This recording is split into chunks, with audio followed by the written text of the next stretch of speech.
you got to grind it out. At least for me, in my viewpoint and what I've seen, those that have really worked hard and worked towards their goals are the ones that have really succeeded.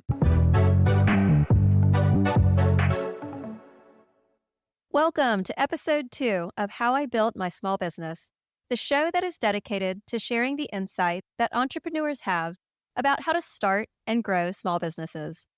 Join us as we unravel the stories behind their entrepreneurial journeys. I'm Ann McGinty, your host, and today I'll be chatting with Mac Skinner from Northern California about how he worked his way up from being an employee, handling sales, to a general manager, and eventually an owner at his company. Mac is the co-owner of Two Rock Amplifiers. Musicians such as John Mayer, Matt Schofield, and more trust Two Rock Amplifiers to deliver the best sound performance after performance. Mac's journey from sales to ownership and expanding the Two Rock brand is fascinating, and I can't wait for you to hear about his ride through the world of music. You can find a link through to his business in the episode's description.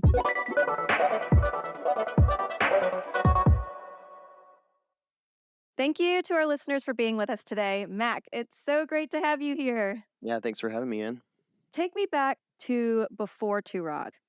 Prior to becoming an owner, I was really just a builder. And I was going to college to get my music degree. And I had a friend that worked at Two Rock and was a builder also. And the co-owners at the time wanted to go to a trade show called the NAMM Show. It's the National Association of Music Merchants. It happens every year, and pretty much anybody and everybody who's in the music industry is there, from, everything from drums to pianos to sheet music to guitars, amplifiers, everything. And as a budding engineer, which is really what I wanted to do, is produce and engineer music and work in studios, I was all in. So I went down to the NAMM Show with them to help them run the show. And it turned into a gig for me. And being that I was in college at the time, it was like, okay, I'm just doing piecework and building stuff and soldering. And I had soldered before. And so it was kind of fun. I loved building Legos as a kid. So it was tactile and it was building things with my hands. And I always loved that. It kind of turned into a gig for me. And it went from just building things to then running production. And that friend of mine had eventually left, and it was just me and like 2 other guys.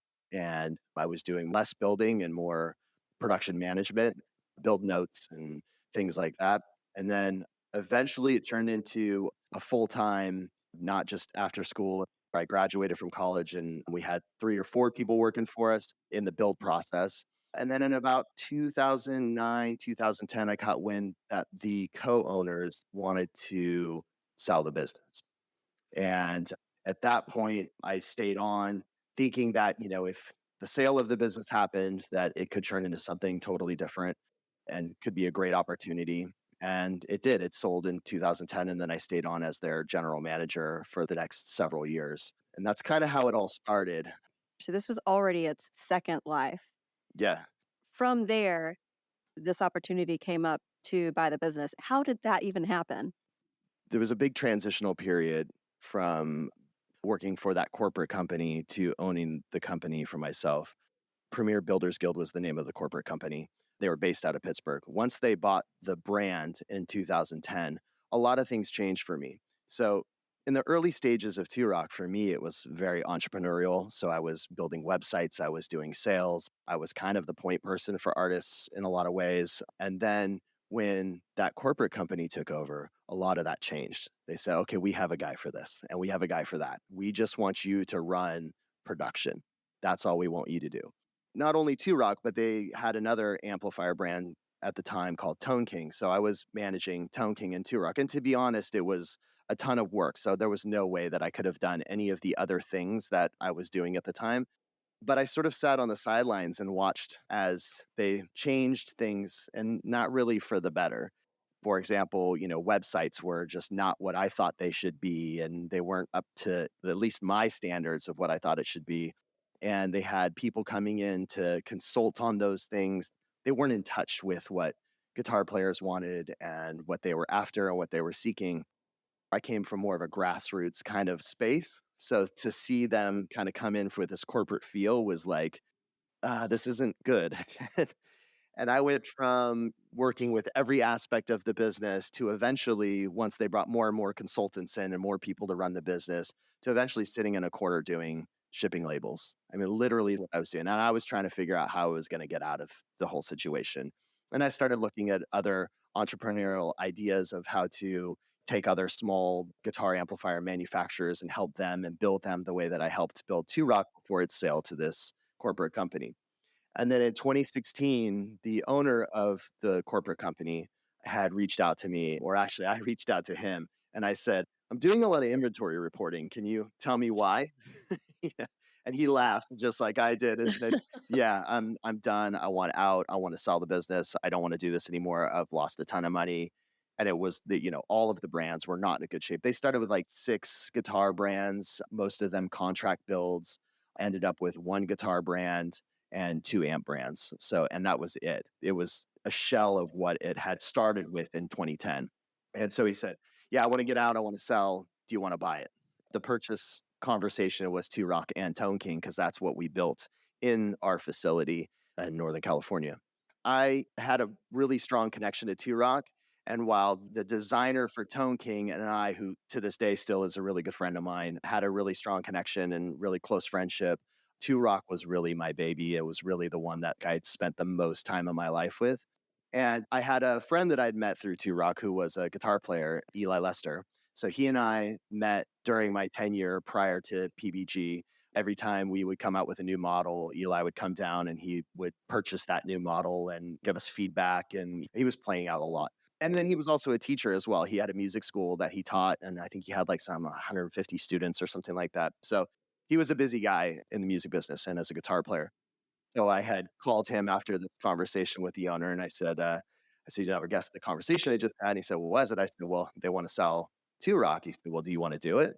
Do you want to buy it? And I said, well, I'd love to. It's been a huge part of my life for, a long time now, around 20 years now. So at that time, it was probably almost 10 years or a little over 10 years. And I said, well, I'd love to build them, run production. I know every aspect beyond that, but the guitar playing side of it is where I don't have as much of the skill. And he said, well, do you want to partner? And I said, absolutely, especially if it's you, because we were good friends. And that's where it started. And that's when we kind of decided, okay, here we go. Were you in the position financially to make it happen? No, not really. That was probably one of the tougher situations where we had to figure out how are we going to finance this? How are we going to do it? Luckily, because of the state that the brand was in at the time, we were able to finance it for a really good deal. And we financed it through the owner at the time, through that corporate company. He was able to finance the company for us. That's amazing. What was it like once the reins of the company were handed over to you? Well, knowing that we had a massive finance bill on our shoulders already, it was go time. As soon as November 1st, 2016 hit, it was like, okay, now we have this. What are we going to do? Luckily, both Eli and I were really aligned on what we saw as the vision of Two Rock. And we kind of reverted back to 2010 when Premier Builders Guild had bought the Two Rock brand and kind of said, okay, let's go back to what made Two Rock great. What was the stuff about Two Rock that made it a really well-known brand, even just style of the cabinets and how they look. The corporate company had really tried to change the vision of the company. So we changed back to the original look, some really simple changes there. And then this was November 1st, and that NAMM show was in January, third weekend in January. And so we had 10 weeks basically to figure out, okay, what are we going to launch? New owners, here we are. What are we doing? What's going to be that first item? And we went back to a product that we had done prior to 2010 and basically visited the original look and feel of the amplifier.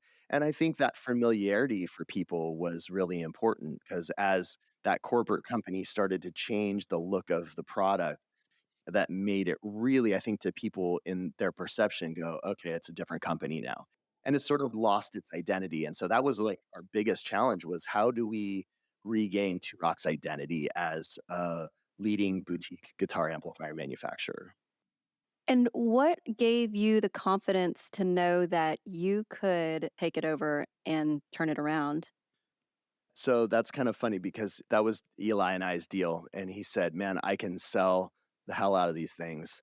You just figure out how to build them and I'll sell them. And I said, I can build them, but I can't sell them. So you sell them and I'll build them. And that was kind of our relationship right away. And, having had the experience of running really every aspect of the business, even from the marketing side, sales, production, all of it, having had that experience already, it really gave me the knowledge right away that, like, okay, like, this isn't going to be a problem.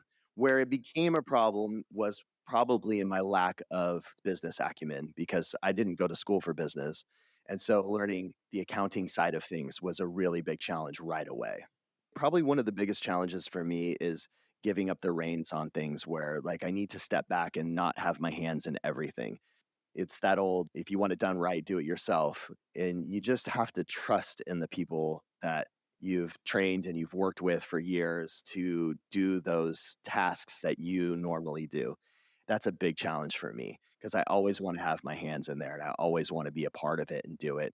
I just had this experience a week ago, and it was with repairs. I used to do a lot of repairs, and I still get on the bench and I still solder and I still put things together. And I still, if a repair comes in, I'll look at it and I'll assess the problem. And I had a repair sitting for like a week, and I finally turned to my production manager. When this comes in, you guys need to take care of it because I can't do it anymore. I can't focus on it now. So as the last almost 10 years now has evolved, I think Eli and I have really settled into how we work together to lay the groundwork for the people that work for us and with us to succeed and for the business to succeed. And do you have any key business practices that you implement to ensure that smooth workflow with your team or just a friendly environment to work in as well? Our team is our family. We spend 40 hours, 50 hours a week with them. So they really are family to us. And some of the people that work for us, I've been working alongside for 10, 12 years or more. It's really important that there is that vibe to me. We always want to create a family culture. Culture can really help and really destroy a company, I think. So having a solid foundation there, I think is really important. Other than that, I'd say communication is key, like in any relationship. The ability to communicate what's working, what's not working is really important, and how you approach that. I've watched people try and rule with an iron fist in business with people that I've worked for or have worked with me, and it's never worked. It's never worked. And I think that's a really important aspect. How do you balance work and personal life so that it works for you and Eli and for the team? Yeah, that's tough because, especially when you're taking a business from nothing to where it is now, there's some challenges that we're facing right now and things that we're going through where Thela and I have we both at the same time went back to our families and said, hey, just get ready because the next couple of months are going to be really busy. That work life balance is really difficult. It can be. I get home and sometimes, I'll sit down with my laptop and for another 4 or 5 hours after work, I'm sitting there with emails and figuring out what I'm going to do and how I'm going to transition and what I'm going to do tomorrow and how am I going to deal with this problem. Or, and Eli and I spend a ton of time on the phone talking and going, okay, what are we going to do? How are we going to do this? So we're 4 days a week, 40 hours a week. We were doing the 8 hour work days, 5 days a week. And it's pretty much all I've done my entire life. There's a couple different reasons why we started looking at. One was Eli does not live close to the shop. He's about 3 hours from where the shop is. And he drives up here every week and spends at least 2 days a week. Beginning, it was 3, 4, 5 days. So he would be here away from his family, staying in a hotel while we brought the company back to life. And then eventually it moved to about 2 days. So he'll come in on like a Wednesday, work all day Wednesday. We'll usually go have dinner, have meetings, and then start the next day in the morning, do the entire day Thursday, and then he'll go home. But he doesn't get home until 11, 12, 1 o'clock in the morning. So essentially, he's gone for 2 full days from his family, which is really tough. And we started talking about it like, well, what would it look like if we went to 4 10s? And then you're here for 2 days, you're here half the week. And we get a whole bunch more Eli time. And, we get a bunch more time with our team. And how does that look? And then we started doing some research, and there's a ton of research on 4 day work weeks now. And going back to that work home life balance, it actually proved to be a better scenario for employees, for owners. There was more time at home, more time with family, and ended up being more productive in those 40 hours versus an 8 hour work week. So, what we actually do is we do a 10-hour workday. We pay them for their lunch break. So they don't have to have that extra half an hour. So it's not a 10 and a half hour day. So it's a full 10-hour day from 6 to 4 o'clock. 4 o'clock, they go home. That sounds so ideal. And I can imagine that if I was an employee there, I would absolutely work my butt off 4 days a week for 10 hours if it meant I could have a 3 day weekend every weekend. Especially when there's a Monday holiday because they get Friday, Saturday, Sunday, Monday. Right. It sounds healthy. It absolutely 100%. So, back to more of the business, what marketing strategies have you found to be the most effective in getting your amplifiers into the right customers' hands? So a couple of things. One, I would say, during the Premier Builders Guild time, the very first year that they took over, they put like I think it was like 150 grand into marketing or something like that. And so the business grew really fast and it was great to see. We were in every magazine, we were on video interviews. And then after the first year, they realized that they didn't have that kind of marketing budget anymore. And so they pulled the marketing. I remember having this conversation with one of the marketing guys. I said, well, why are we not in Premier Guitar Magazine, which is one of the bigger guitar magazines? They said, well, nobody reads magazines anymore. They're all online. And I remember thinking to myself, people still pick up magazines. And when you can pick up that magazine and people see your brand, there's a visibility there that I think is really important. At the same time, I think it's important to play in the ecosystem of the music industry, right? So if Premier Guitar is a part of the guitar and amplifier world and pedal world, then you should be a part of that too. So we regained our relationship with Premier Guitar and immediately started ads again, even if it was just a small half page ad every once in a while. And to this day, we have a great relationship with Premier Guitar and we still do it. PG again, we would sell t-shirts and I had built a small online store. But when Premier Builders Guild took us over, they said, no more of that, not even for swag item, which I thought was a mistake. And so that was one of the things Eli and I immediately said, well, let's open up another online store. Let's sell t-shirts. And like people want to wear a T-Rock t-shirt. I want to wear a T-Rock t-shirt. And let's make some cool new swag items. Let's make some neat stuff that people would really be into. So we opened up a new store and immediately we were getting sales off that store. And so I think just even the swag, that is a great marketing tool. What's better than having somebody who likes your brand just wearing it around for you? My brother-in-law says, I imagine that you open the top drawer of your dresser and it's all two rock shirts. I said, that's pretty much true. Yeah. How did you know that the ads you were placing worked? What we viewed as our ROI was our production schedule is full. So we must be doing something right.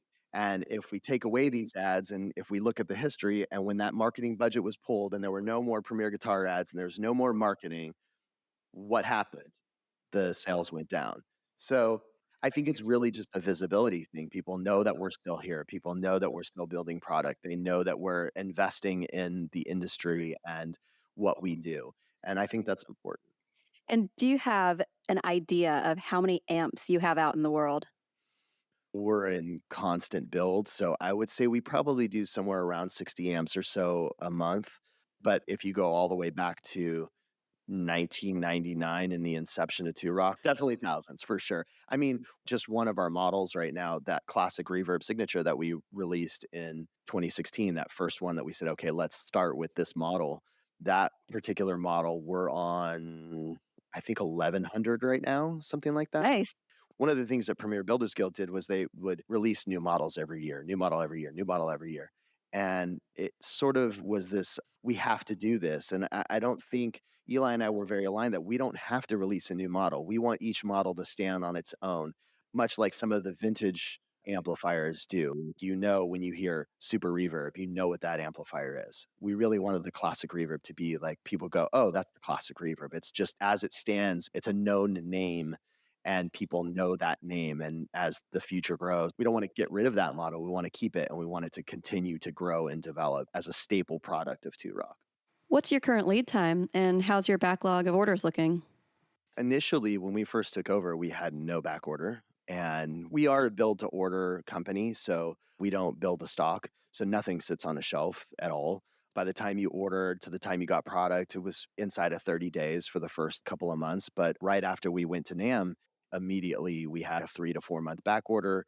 And then that grew to about a 12-month back order after the first year and a half or so. And then in 2020, the world shut down and the pandemic hit.